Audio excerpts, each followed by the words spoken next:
একদিকে বন্যার পানি, অন্যদিকে গাছ পাকা পেঁপে খাই।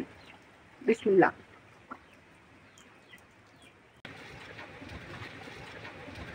বন্যার কারণে ঘরে বইয়ে পানি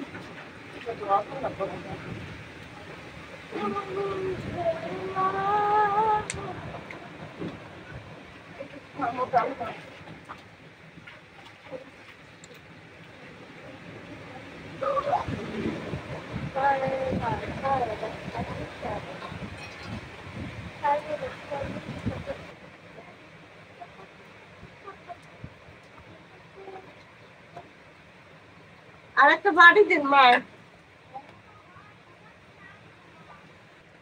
মিষ্টি আছে ভালো। এক পাশে বন্যার পানি আর এক পাশে পেঁপে খাই।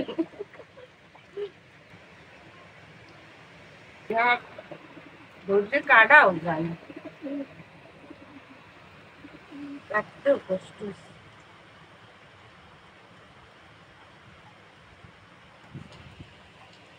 নাও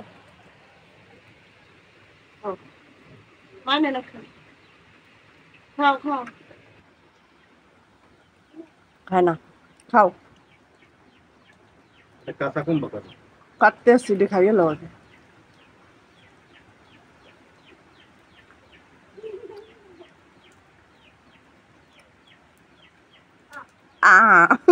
এই যে ঘরের সামনেই বন্যার পানি এই পড়ছে একবারে, আর একটা সিঁড়ি আছে, তারপরে আল্লাহ না করুক যেন ঘরে না ওঠে।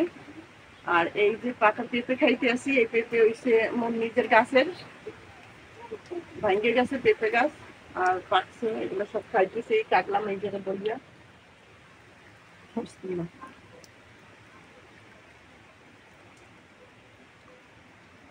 না, মিষ্টি আছে। যাক, আল্লাহ যা খাওয়াইছে ভালোই খাওয়াইছে, কিন্তু এই বন্যাটা যদি না হইতে ওরা অনেক খুশি হয়েছিল।